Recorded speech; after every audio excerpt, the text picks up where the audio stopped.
been looking at the developments under Greek rule for the Jews. We talked about the fact that they were initially under the rule of the Ptolemies, who were based out of Egypt, but with Antiochus III, a reversal happened, and the Seleucids, based out of Antioch, became the ruling power of Judea. And we left off last week with the just ravaging of the city of Jerusalem by Antiochus IV, who called himself Epiphanes. In other words, the appearance of God. That's what he wanted to be known as. He rules from 175 to 164 BCE. And he comes into the city of Jerusalem, if you recall, after a failed expedition to go and try to conquer Egypt. It fails because as he's approaching Egypt, he is met by a Roman statesman who demands that he either turn back or go to war with not only Egypt, but Rome as well, because Egypt is under the protection of Rome. And Antiochus, being the politician that he was, says that he will take that to his counselors and he will get some advice and he'll get back to Rome with a decision. And the Roman statesman draws a line around him in the sand and says, "Don't leave this circle until I have a decision." And so he understands right away that he can't take Egypt and Rome, and so he retreats. But en route, he finds that there has been a bit of a revolt in Jerusalem. He had installed a man named Menelaus into the high priesthood. And if you know much at all about the law of the Old Testament, you know that in and of itself was a desecration, because it wasn't up to any political authority to install a high priest. The high priests were to be from the line of Aaron, and it was to be the oldest living male descendant in a direct line from Aaron who qualified for the priesthood. And so for a political appointee to be named high priest, in and of itself was a corruption of the system. But he has done that, and the Jews, in his absence, had run Menelaus out of Jerusalem. The historians of the time seem to indicate that a rumor had reached Jerusalem that Antiochus had been killed in Egypt, but that was a false rumor. He hadn't been killed. And when he comes back to Jerusalem and finds his appointee having been run out of town, and probably also because his pride was wounded and he maybe was looking for someone to take it out on, he just lays into the city of Jerusalem, massacres a number of people, enslaves a number more, and he passes a number of prohibitions and this is in 167.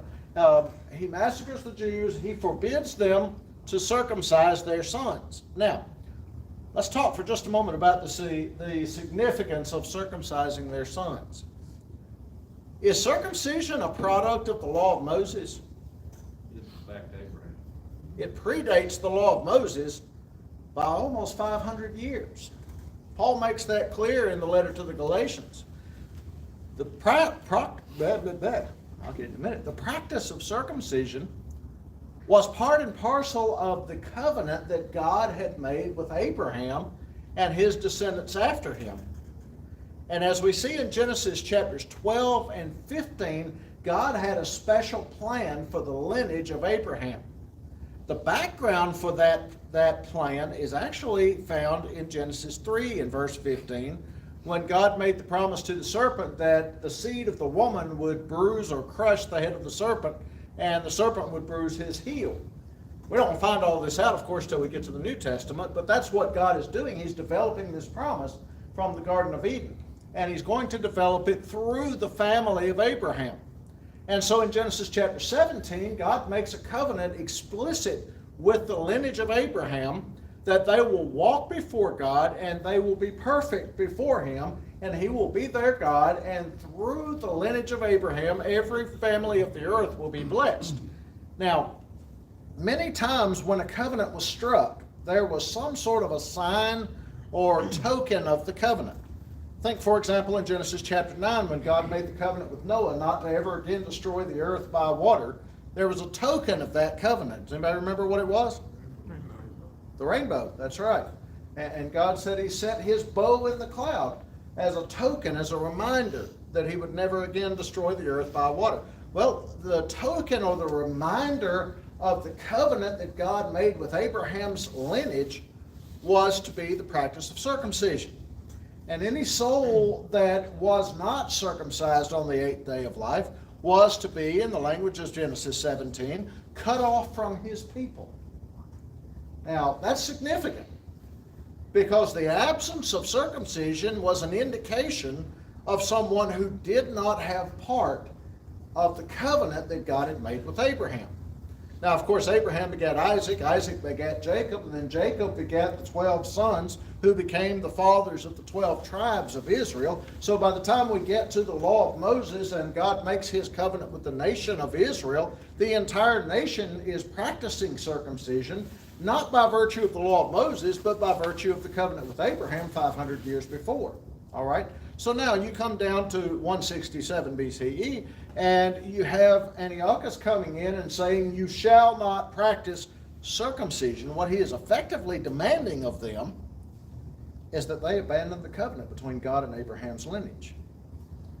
And what was the end result of that covenant? What was God working toward? Jesus. That's right. Matthew chapter 1, verse 1. The book of the generation of Jesus Christ, the son of David, the son of Abraham. And so to cut off the practice of circumcision would have been to cut off the lineage that ultimately led to Jesus. But that's exactly what he forbade. He also forbade observing the Sabbath day. Now, that'd be a direct violation of the law of Moses, wouldn't it? Remember the Sabbath day to keep it holy. But he forbade observing the Sabbath day. He forbade the keeping of scriptures. That also would be a direct violation of Moses' teaching in Deuteronomy chapter 6. Remember, he says when you get into the land, you are to bind my words before your eyes and bind them on your wrists, write them on the doorpost of your house and on the lintels over your doors. Talk of them when you walk in your way, when you sit in your house, when you lie down. Speak of them to your children and teach them my laws. Well, he made possessing a copy of God's laws a crime. And so he is striking at their identity as a people, but he's also striking at the practice of the Jewish religion. Now, at this point in history, the value of the scriptures has finally come to be realized by the Jewish people. And I think a good argument can be made that from the generation that Joshua led into the land of Canaan, after they died, from the next generation onward, all the way to the Babylonian captivity, the people as a whole neglected the law of God and failed to appreciate the significance of it. It seems almost as though the general attitude of the nation was, it's the business of the priests to know the law. It's our business to raise livestock and crops and do business and do things like that. And we'll let the priests worry about the law. But they come to understand in Babylon that a significant reason for their Babylonian exile was because they did not know and did not practice the law of God. Hosea essentially said that to the northern nation of Israel. Remember, he said, my people are destroyed for a lack of knowledge. Okay? So that idea really comes home to them in Babylonian captivity, and the people began to emphasize knowledge of the law of Moses. And so they began to keep copies of it in their homes. And they began to teach it in synagogue schools to their children. And they began to be quite zealous as a people for the scriptures of the law of Moses. And now Antiochus has forbidden them to have those. And then he goes and does the most unimaginable thing, almost said imaginable. But I suppose if it's unimaginable, it's not imaginable, is it? Anyway, he goes into the temple and sets up an idol to Zeus and sacrifices a pig on the altar of God. Now, what's the significance? Obviously, the idol is a direct affront to God and a direct violation of the law of Moses. I shall have no other gods before me. You shall not make into any graven images, all of those things. What about the pig? Yes, sir. Pigs are unclean according to Jewish culture. And they were unclean for sure. And to the Jewish mind, almost they seem to represent the epitome of uncleanness. And so it was about as insulting a thing to the people, let alone to God, as a person could do. Okay, so he has entirely defiled the temple. The Jewish people are outraged, but they're effectively powerless to do anything about it. Now, he doesn't stop there. He is actually taking a much more forcible next step to a process that his father had put into practice in Judea. The Ptolemies, by and large, left the Jews alone and let them maintain their own culture and their own self-government, within certain limitations, but by and large left them alone. Antiochus III, however, was a big fan of Alexander the Great. Antiochus IV was even more so. But their idea was that Alexander's great contribution to the world was to bring Greek culture and learning to the world. And starting with Antiochus III, he was very zealous to install Greek culture in the places that he controlled. And one of the places he controlled was Jerusalem. And it was also one of the most unhellenized areas that he controlled, at least at the beginning of his control of it. And so he set to work to try to Hellenize Jerusalem. And of course, he had some allies among the Jews. We've talked about this before. One of the cultural divides, one of the social splits among the Jews was that between the Jews who embraced the Hellenistic way of thought and way of life and culture, and those who rejected it and hewed more toward the identity of the Jewish people and the law of Moses. All right? Well, Antiochus III wanted to encourage the Hellenizers, and he was responsible for having a gymnasium built right outside the temple. Now you say gymnasium, what's the harm in that? People play basketball, lift weights, run on the treadmill, right? Wrong. Not a Greek gymnasium. A Greek gymnasium was for the performing of various different Greek Olympic style sports. But the Greek concept of manliness required that to enter the gymnasium, you did so in the nude. That was a violation of Jewish law. And any Jew who entered into the gymnasium and took his clothes off to do so violated Jewish law in order to do it. However, a great many Jews did that. Now, another thing that became an issue among these Hellenized Jews was the fact that the Greeks did not practice circumcision, and the Hellenized Jews, of course being Jews, did. But when they went into the gymnasium, the difference became very obvious. And so they began to take cosmetic measures to try and hide the fact that they were circumcised, which tells you a little bit about their mindset toward the covenant that God made with Moses. They're hiding it. They're ashamed of it. They view it as backwards and left behind, and the Greek ideas as progressive and forward thinking. Okay? So you have this entire sect among the Jews who are thinking that way. Antiochus encourages them. Antiochus IV takes it the next step and enforces it. Yes, sir. Come on. See if I can wake him up. Thank you. There we go. Okay. So he enforces this Hellenization, and he doesn't just do it in Jerusalem. He begins a campaign in the countryside around Jerusalem to set up shrines to the Greek gods and to force worship to those Greek gods. Now, this is what starts the rebellion. He comes to a little town by the name of Modin, where there's a man living whose name was Mattathias Hasmoneus. Mattathias was a Levite, and apparently quite well thought of in this village. And so the Greeks came to him and instructed him that he would be the one to lead the townspeople of Modin in worshiping the Greek gods by offering the first sacrifice at this new shrine that they had built. Well, Mattathias was not a Hellenizer. In fact, he was quite zealous for the law of Moses. And so instead of offering the sacrifice, he said, "I will not." And another Jew stepped up to offer the sacrifice in his place. Now you can imagine, for one who does not value the law of Moses and is standing with God, what do you think a Jew would hope to gain by being the one to step up and offer that sacrifice? Well, what the Greeks had promised Mattathias was if he would lead the town in doing this, he would receive the honor of the title Friend of the King. In other words, he would curry favor with the Seleucids, right? So another Jew steps up in order to try and curry that favor and offer that sacrifice. Mattathias kills him and then kills the Greek soldier who was there to make sure this whole thing went off. And then he and his, yeah, I know, it's a great, a heroic kind of an act there. And he says, let all who are zealous for the law come to me. And he and his 5 sons then flee into the hills of Judea.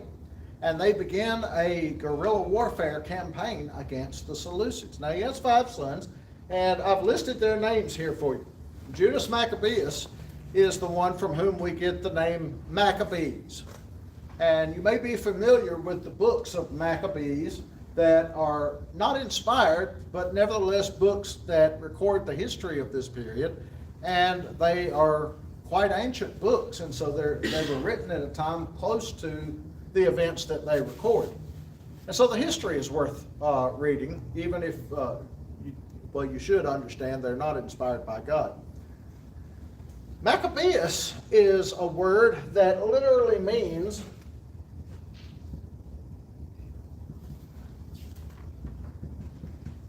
hammer. And so I suppose that his name was essentially Judas the Hammer Hasmoneus, which sounds an awful lot like a professional wrestler, doesn't it? There's been a lot of discussion among the scholars, and we don't have a consensus on this, but some of the scholars have suggested that the reason he might have been called the Hammer is because he actually wielded a hammer as a weapon in battle. Others have suggested that the idea was that he was the hammer of God to defeat the Seleucids. We don't really know. But at any rate, he received that nickname, and that's where the title Maccabees comes from. All right? So this is 167. 166, Mattathias dies. And when Mattathias dies, it's Judas who steps up and begins to lead the revolution that's going on. Okay? Now, 166, Judas takes over. In 165, there is a battle in the town of Emmaus. Now, anybody remember the town of Emmaus from anything you've read? That ring a bell? What about after Jesus' death, burial, and resurrection? You recall a couple of his disciples meeting him on the road to Emmaus, same place, okay? The Battle of Emmaus is a very interesting one because the Seleucids had set up a base of operations in Emmaus, and it was a good place to do so. It's nice and flat, so their cavalry would have a place to work and not be ambushed by folks hiding in the hills. It had a good source of water, and it seems that they had built a palisade around their encampment there. But their leader, Lysias, decides to go out and raid the town where Judas has his army. And some of the commentators have suggested that Judas may have intentionally done some very public sacrifices in order to let word get out and get back to Lysias that, hey, this is where we are. And so Lysias takes most of his army and he starts marching toward where the Maccabee camp is.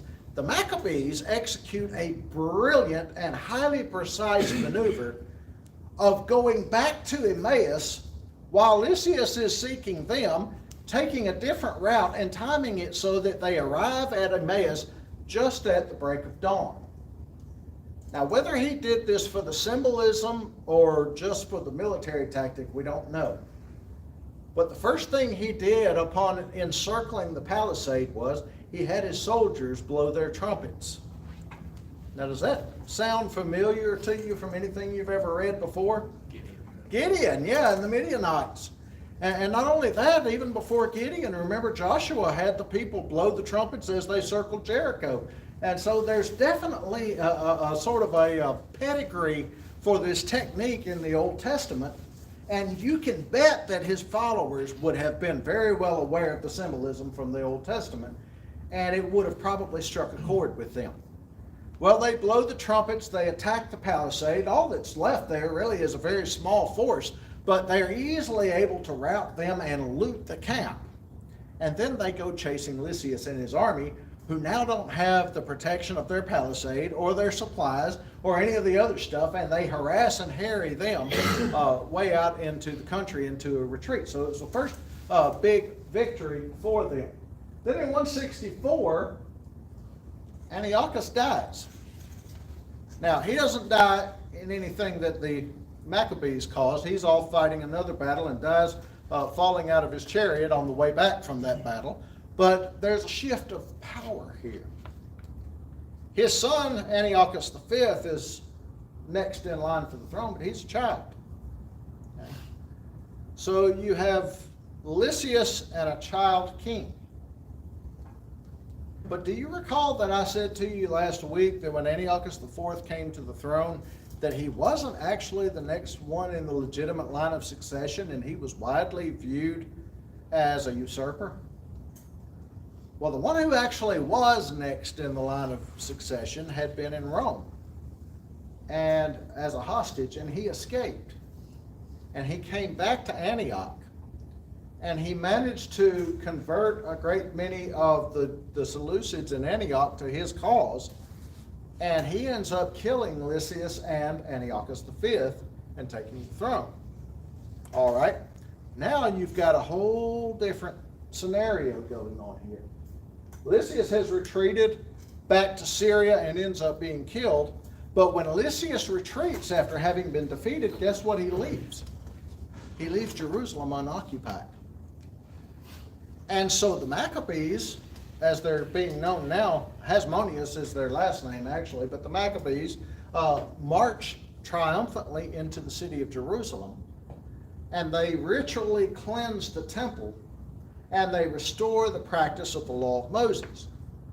Now, from that event, a very well-known Jewish feast came to be practiced. Anybody know what it was? Hanukkah. Yeah, the Festival of Lights. The legend is that when they first cleansed the temple and restored it to the operation that it was supposed to have, that they only had 1 day's worth of oil for the lampstand in the temple. Remember from the Old Testament, the lampstand? And so they put what oil they had into the lampstand and they lit it, and it burned for 8 days. And whether there's any truth to that, we don't know, but that's the basis for the 8 days of Hanukkah. And they begin to observe this commemorative feast for the cleansing of the temple. Now, incidentally, John in his gospel remarks that Jesus observed that feast and was in Jerusalem for that feast on one occasion. It was called the Feast of Dedication in John's account. Okay? But he also mentions that it was in the winter, incidentally, which it is. But you have this idea of restoring the temple. Now, tactically speaking, this is a major shift in the rebellion. Up to this point, the Maccabees have been able to hide in the hills and carry out guerrilla warfare, raiding, ambushing, taking advantage of troop movements and things of that nature, popping out in places they're not expected, all of this sort of stuff. And one of the reasons they could do that is because they didn't have any defined territory that they had to protect. Now that they've cleansed Jerusalem, they do have territory to protect. And so they begin to consolidate their allies in and around Jerusalem, but they also have to work out of Jerusalem, and they have to defend Jerusalem, as well as continuing to work to harass the Seleucids and drive them out of the land. But it changes the face of the warfare. All right? So the second phase then begins in 162, and Judas leads a siege on the Acra citadel. Now, what is a citadel? It's a fortress. Yeah, it's a fortified emplacement here. So he leads a siege on the Acra citadel, and while he's doing that, the Seleucids lead a counter siege on the city of Beth Zur. Now, I don't know if you can see the little map that I've got up there. Let's see. Beth Zur. If Jerusalem is approximately here, then Bethlehem would be just a little bit to the south, and Beth Zur would be just a little farther south. Okay? And so they counter siege Beth Zur, except they destroy it, the Seleucids do. Now the Maccabees have to break their siege on the citadel to go and try to defend this because this is in their territory. See, now they're responsible for this land and these people. Well, they pull away from the siege of Acre, and they go to the battle of Beth Zechariah, which is a massive defeat for the Maccabees. They are soundly whipped, and a great deal of their equipment and soldiers are lost. And so now they're put in a position of having to rebuild. Okay? So while this is going on, interestingly enough, Menelaus, the high priest, is executed. And as best we can tell, he was executed at the order of the new Seleucid king, Demetrius. Now, why would he execute Menelaus? Most of the scholars have indicated that they think that this was an appeasement move on his part. He's defeated the rebels. He's not an idiot. He's quite a wise man. And he understands that if he's going to hold the Jews as subjects, he can't have them being implacable enemies. He's got to do something to appease them, otherwise he's going to have them fighting on his flank all the time. And guess who's right behind them geographically? The Ptolemies, whose land he's still dreaming of overtaking, right? So he can't have them as eternal enemies. And most have suggested that he killed Menelaus essentially to placate the Jews. They didn't like him anyway. They'd already run him out of town once. But he appoints a new judge, high priest, Alcimus, in his place. Well, you remove one and you appoint another one, you still haven't followed the line of succession the way the Old Testament teaches. However, Alcimus was, at least early on, believed to be a lot more moderate in his views. Menelaus was a staunch Hellenizer. He was very much in favor of the gymnasium. He was very much in favor of Hellenistic culture. In fact, he was one of the leaders of bringing it into Jewish culture. Alcimus is considered to be much more of a moderate, at least early on. Now, he also appoints a man by the name of Nicanor as the military governor of this area. Now, there's an interesting story. I'm going to pause here just a moment. Josephus tells us a very interesting story that probably dates from around this time. There's a group of people who are known as the Hasidim, which is a word that means pious ones or righteous ones. It's difficult to necessarily equate the Hasidim with any of the groups that we read about later on. But both of the first two books of Maccabees speak of them and call them Hasidians or Hasidim, and speak of them as a group. Now, who these people are, as I say, we're not really sure. The term would imply that they were people who were especially loyal to the law of Moses. The word in Hebrew is related to the Old Testament word Hesed. Does anybody know what the word Hesed means? I hear somebody saying, so y'all got to talk loud, I'm deaf. Chesed is the word that is often translated mercy or loving kindness in the Old Testament. And it's a word that is often used to describe God's feeling toward his people. Psalm 100, remember, his mercy is everlasting, his truth endureth unto all generations. That's Hesed. Okay? And this is a word that's related to that one, and it's the idea of being godly, in the sense of showing mercy and loving kindness and piousness in your life. Okay? So here are people who are characterized by this word one way or another. They seem to be at least allies of the Maccabees. They're not identical with the Maccabees, that much is clear. But at least allies with the Maccabees. The sort of established position has been through the years that the Hasidim become the people that we know by the New Testament as Pharisees.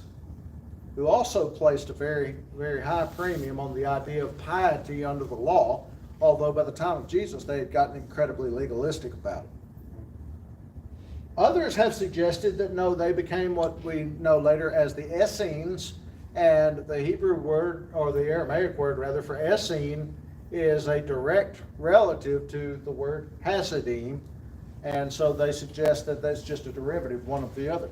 Not really clear, but Josephus mentions these three sects, the Pharisees, the Sadducees, and the Essenes. A couple of things we know about them. Number one, the Pharisees, of course, were very, very zealous for the law of Moses and the practice of it. The Sadducees, however, tended to represent the more affluent class among the people, and they tended to be very sympathetic to the Hellenistic mindset. In other words, they were often what we would probably refer to as the more liberal-minded sect of the society, and those who were most friendly to the Greek influence. Interestingly enough, the Sadducees typically held a majority on the Sanhedrin, and a great many of the priests were Sadducees, which is part of the reason you had this issue with Hellenism in the first place.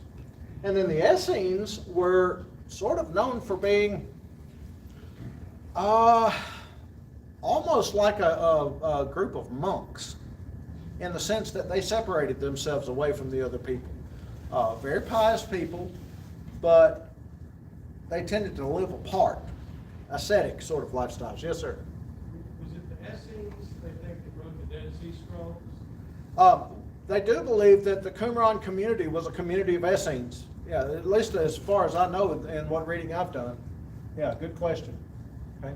So you have these sects and you have these Hasidim, whoever they are, whether they become the Pharisees or the Essenes. The Hasidim go to this new high priest, Alcimus, and they intend to try and make peace and establish a dialogue with him. And he betrays them and has them slaughtered. Josephus and the Maccabees both record this slaughter of the Hasidim. By doing that, however, he betrays his real colors.